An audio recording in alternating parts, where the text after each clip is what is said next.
Hey everyone, welcome back. We're about to do a deep dive I think is going to resonate with a lot of you out there. We're going to be taking a look at a Reddit post that's been getting a ton of attention, and it's from this 19-year-old woman who's noticing this super frustrating pattern in her relationships. Yeah, and you know what's so interesting about this post is that it's really become this magnet for people of all ages to share their own experiences and advice. That's wild, right? Yeah, and even speculate about what might be causing this. It's really struck a nerve with people. Yeah, for sure. And one of the things that really stood out to me was how she described these super intense feelings of love that quickly turn sour. Oh, yeah. She talks about going from totally and utterly in love to feeling angry and even spiteful towards her partners. Wow. It's almost like a switch flips, you know? Yeah, that's such a powerful way to put it. And I think it really speaks to how confusing romantic relationships can be. We have this idea in our society that it's supposed to be bliss all the time. Right. But the reality is so much more complex than that. You know, what she's describing kind of reminds me of the honeymoon phase, Uh-huh. where that initial infatuation is really high. And as that phase fades, which is natural, it can be really hard if you're not prepared for it. Totally. And she even mentions that she finds a weird kind of enjoyment in being mean to her partners, Oh, wow. which of course is making her feel super guilty. It's almost like she's self-sabotaging. Yeah, actually, self-sabotage is something that comes up a lot in the comments. Interesting. Yeah, a lot of people are sharing similar stories about pushing away partners that they really care about. Wow. And it really makes you wonder what's going on beneath the surface. Mhm. Is it a fear of intimacy? Are there past hurts that are resurfacing? It's like a puzzle. It really is. And to make things even more confusing, she talks about this happening over and over again in multiple relationships. It's like good days, followed by this sudden shift into negativity and mean behavior. Ugh, that's got to be so frustrating. It is, and she's desperate to break the cycle, but she just doesn't know how. Well, the good news is that she's aware of it, Right. that self-awareness is the first step towards change. But it's figuring out the how that can be tricky. For sure. So let's dive into the advice that people are giving her in the comments, because there are a lot of different perspectives here. Some people are suggesting some pretty intense stuff like therapy to deal with things like childhood trauma or even personality disorders. Yeah, and it's super important to remember that online forums, while they can be great for support and sharing experiences, they are not a replacement for a professional diagnosis. 100%. Conditions like borderline personality disorder, which came up a lot in the comments, Oh, yeah. that's a complex condition that requires a proper evaluation by a mental health professional. Definitely, we don't want to encourage anyone to self-diagnose based on what they read online. But it is interesting how many people jump to those conclusions, right? What do you make of that? I think it reflects a growing awareness of how our mental and emotional health can impact our relationships. Yeah, that makes sense. And there's definitely value in exploring those deeper layers, but it's so important to do it with professional guidance. Not every relationship challenge is a sign of a personality disorder. Right. It's all about finding that balance between looking inward and knowing when to seek help from a professional. Mhm. So what about some of the other advice that people are giving? Well, a lot of people are really emphasizing self-awareness and communication skills, Mm, which are absolutely crucial for any healthy relationship. I agree. Learning to understand your own emotions and how to communicate them effectively can make such a huge difference. Yeah, there are a few book recommendations that caught my eye too. Someone mentioned Hold Me Tight by Dr. Sue Johnson. Oh, yeah, that's a great It book. talks about attachment styles and how they influence our relationships. Dr. Johnson's work is so important in the world of couples therapy. Understanding your attachment style can be so helpful for understanding why you might react in certain ways in your relationships. And someone else recommended Attached by Amir Levine and Rachel Heller, which also goes into attachment theory. Yeah, it seems like attachment styles are coming up a lot, which makes sense considering how she's describing these intense feelings followed by negativity and a fear of abandonment. Right. Those are some of the hallmarks of what's called an anxious attachment style. And this brings up a really important point. Advice isn't one size fits all right. Oh, absolutely. What works for one person might not work for someone else. And it's important to figure out what resonates with you. Totally. You have to use critical thinking and consider your own values and experiences and really just your intuition. You're the expert on your own life. So how do we sift through all this information and figure out what's actually helpful for us? That's where self-reflection comes in. Ask yourself, what are my relationship patterns? What are my needs and my expectations? and what triggers me. That's a good place to start. Yeah, and by becoming more aware of how we work internally, we can start to understand how that impacts how we interact with other people. And it's okay to ask for help. Oh. If you're feeling overwhelmed or confused, talking to a therapist can be such a valuable step. Absolutely. A therapist can offer a safe and supportive space to explore your feelings, help you identify patterns, and develop healthy coping mechanisms. It's like having a guide to help you navigate the complex world of your own mind and your relationships. So for anyone listening who might be feeling lost or stuck in their own relationship patterns, what's the very first step they can take? I would say start with curiosity. Ouch. Instead of judgment, approach your experiences with curiosity. Ask yourself, what can I learn from this? Or what is this experience trying to teach me? I love that. Shifting your perspective like that can make a world of difference. For sure, because instead of feeling like you're a victim of your patterns, Yeah. you can become empowered to actually understand them and change them. Exactly. It's about reclaiming your power and choosing to create relationships that truly nourish your soul. And sometimes that means taking a break from dating to really focus on self-discovery. That's such a good point. It's hard to build healthy relationships if you haven't taken the time to really understand and appreciate yourself. It's like trying to build a house on a foundation that's not stable. Exactly. You need that solid base of self-love and self-acceptance first. So true. This deep dive has already given me a lot to think about.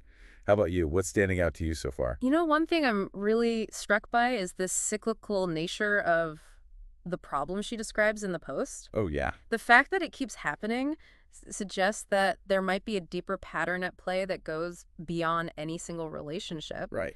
And that points to the possibility that there are some unresolved emotional issues or maybe some deep-seated beliefs that are influencing her behavior. It's like there's this hidden script running in the background that's dictating how she approaches relationships. Exactly. And that's where therapy can be so powerful. It gives you a framework for exploring those deeper issues and learning healthier ways of relating to yourself and to other people. It's like becoming aware of those subconscious patterns and choosing to write a new story, Yes. one that's based on love and respect and authentic connection. And one where you feel empowered to create the kinds of relationships that you truly desire. I love that. Yeah. Okay, so we've talked about the Reddit post, the advice people are giving, and the importance of self-awareness and therapy. But there's one more piece of advice that I really wanted to highlight. Oh, you're talking about PMDD, right? Yes, premenstrual dysphoric disorder. Yeah. It was amazing to see how many women chimed in and shared their own experiences and validated how real and difficult it can be. It's such an important reminder that our hormones can have a huge impact on our emotional states. Big time. And for some women, these fluctuations can be really disruptive, leading to extreme mood swings and irritability and even depression in the days or weeks leading up to their period. And the poster herself even acknowledged that it could be a factor. She said that she tends to feel like the whole world is against her before her period starts. Yeah, that's classic PMDD. And it's important to remember that PMDD is a serious condition that should be treated. Absolutely. If you think you might be dealing with it, it's crucial to talk to your doctor. 100%. Because there are effective treatments out there, including medication and therapy, that can help manage the symptoms and improve your quality of life.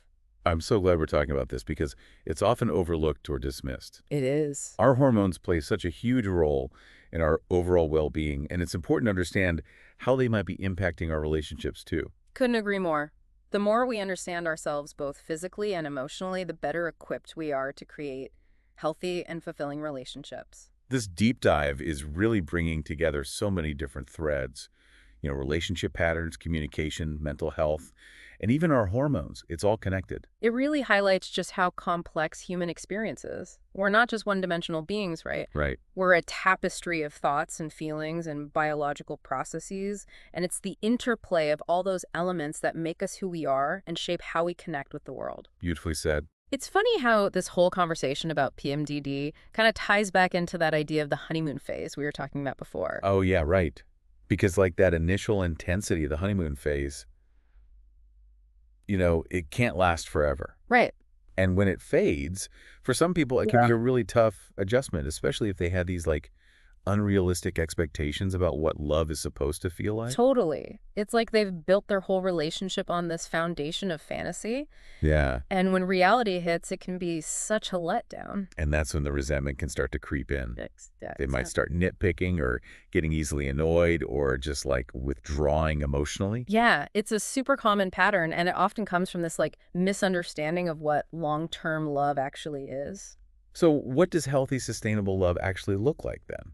How do we avoid falling into that trap of having those unrealistic expectations? Well, I think it starts with recognizing that passion naturally ebbs and flows in any relationship. It's not realistic to expect that initial spark to just keep burning at the same intensity forever. So, it's not necessarily a bad thing if things start to feel a bit more, you know, normal.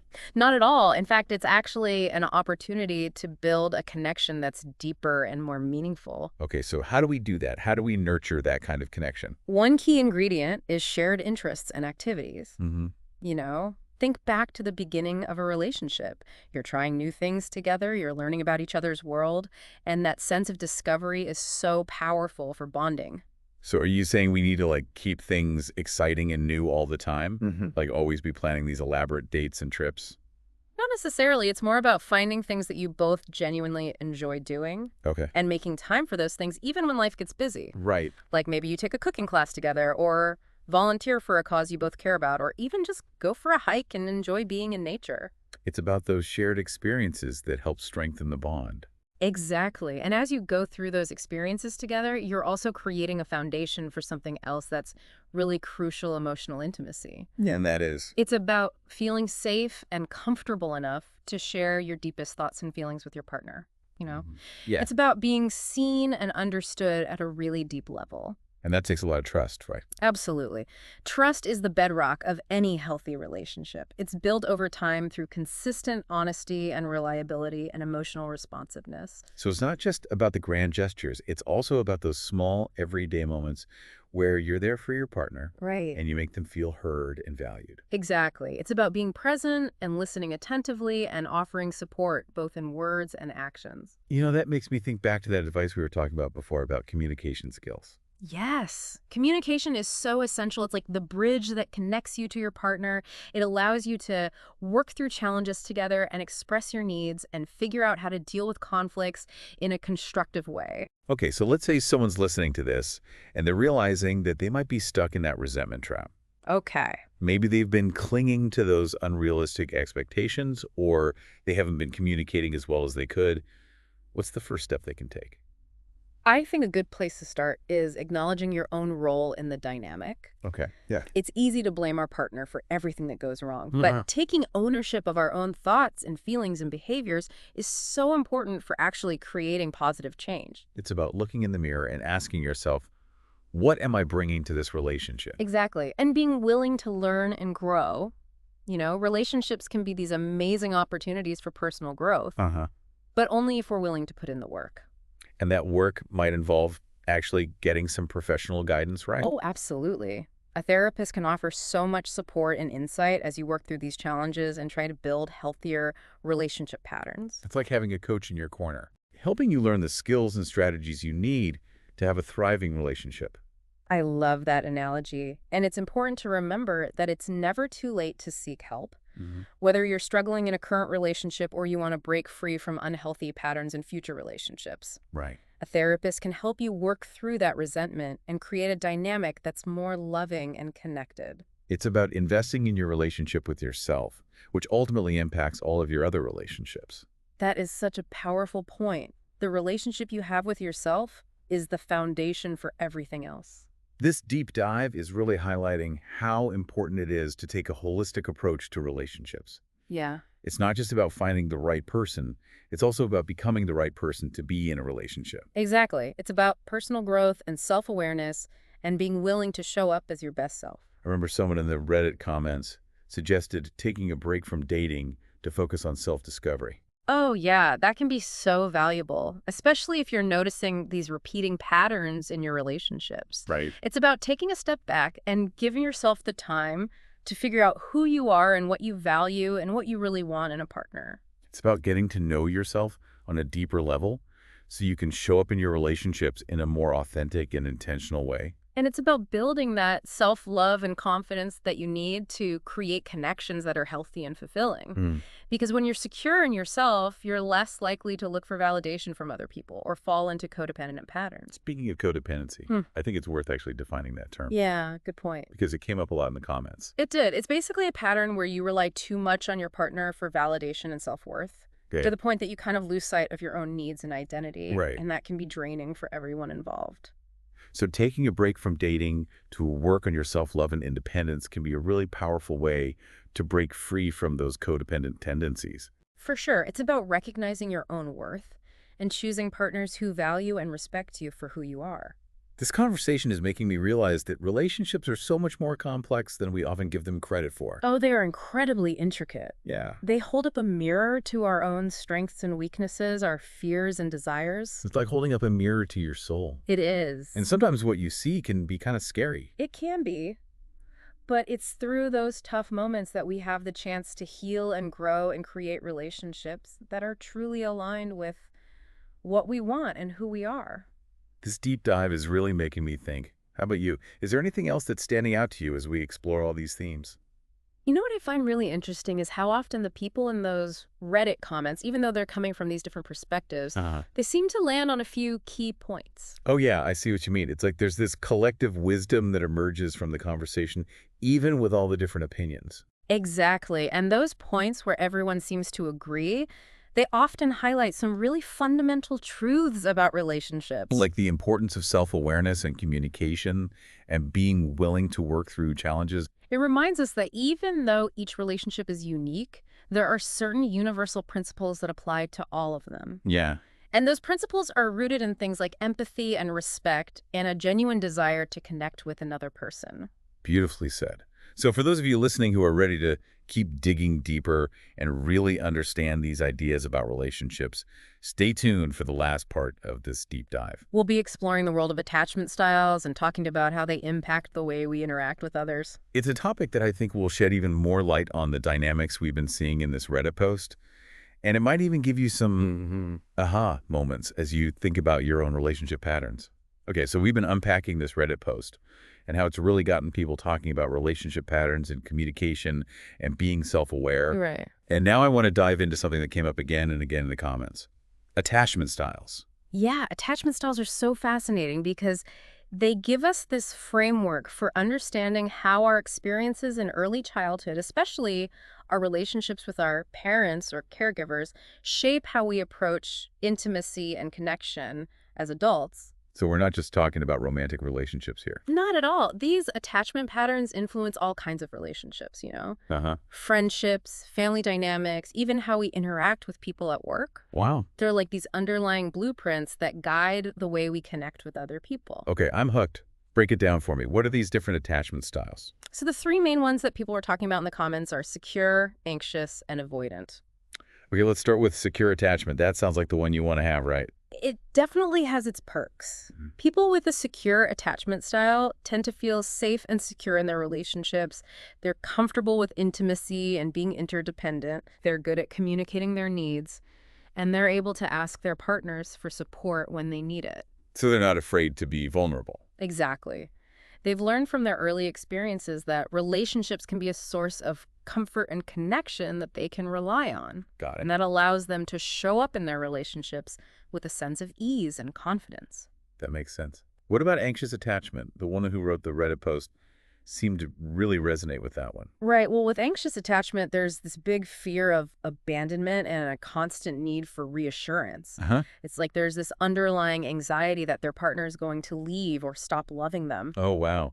So that explains why she was talking about feeling so intensely in love one minute and then suddenly being filled with anger and accusations the next. Yeah. It's like she's always on edge, waiting for things to fall apart. Exactly. That push and pull is really common with anxious attachment. Right. They really crave that closeness, but they're also terrified of getting hurt or rejected, which can lead to clingy behavior or jealousy or constantly overanalyzing everything their partner does. That sounds exhausting. It can be for everyone involved. Yeah. And it often goes back to early experiences where their emotional needs weren't met consistently, so they end up with this deep sense of insecurity. Wow. Okay, so what about avoidant attachment? How does that one show up in relationships? People with an avoidant attachment style have this strong need for independence and self-sufficiency. Okay. They tend to feel uncomfortable with emotional closeness, and they might withdraw or shut down when their partner tries to connect with them on a deeper level. It's like they're allergic to intimacy. It's not that they don't want connection. Right. It's more that they have a hard time trusting people and letting themselves be vulnerable. And I bet that comes from early experiences where they tried to connect with someone, but they were rejected or met with emotional distance. Exactly. So they learn to protect themselves by building walls and keeping people at arm's length. So they might seem aloof or emotionally detached or even dismissive of their partner's feelings. Right. But underneath all of that, there's often this deep fear of getting hurt or overwhelmed. This is all so interesting. It really helps to explain why relationships can be so messy. I know, right? We're all bringing these different attachment styles and past experiences into our relationships, and that can create a lot of friction and misunderstanding. Absolutely. Can you imagine an anxiously attached person and an avoidantly attached person trying to make a relationship work? Oh, gosh. Talk about a recipe for disaster. Yeah. One person is craving closeness and the other is pulling away. It's this dance that can go on for years if they don't understand what's going on. So is there a way to break out of that dance? Can people change their attachment style? I don't think it's about changing who you are at your core, Okay. but it is about becoming aware of your patterns and finding healthier ways to cope. You can move towards a more secure attachment style over time. Really? Yeah, it takes effort and the right kind of support. So where do you even begin? How do you start to make those changes? Therapy can be a game changer. Mm-hmm. It can help you explore those deeper wounds from your past and develop new ways of relating to others. Right. A good therapist can create this safe space where you can process old hurts and challenge those negative beliefs you've been carrying around and learn new skills for communicating. It's about rewiring those old patterns in your brain and creating new ones that lead to healthier relationships. That's a great way to put it. It's a journey of self-discovery and transformation. I love that. And it might be challenging sometimes, but it's so rewarding in the end. This has been such an eye-opening conversation. It's made me realize how powerful our early experiences are and how much they continue to influence us, even as adults. They really do. What are some final thoughts you want to leave our listeners with? I think the most important takeaway is that understanding your attachment style is a powerful tool for personal growth and for having successful relationships. It's about recognizing those patterns that you fall into and then choosing to respond to them with awareness and compassion both for yourself and your partner. It's about breaking free from those unconscious scripts that might be holding us back from experiencing the love and connection we truly deserve. I love that. And remember, healing and growth are always possible. Don't be afraid to ask for help if you need it. There are some amazing resources out there to support you on your journey. Thank you so much for sharing your insights with us today. This has been an incredible deep dive. It's been my pleasure. And for our listeners, if you enjoyed this conversation and want to hear more like it, be sure to subscribe to Voices of the Soul wherever you get your podcasts. And for even more content that explores the depths of human experience, check out Shauna Pelage on YouTube. We're passionate about helping you tap into your inner wisdom and build more meaningful connections in your life. Thanks for joining us on this journey of self-discovery. Until next time, keep exploring, keep questioning, and keep growing.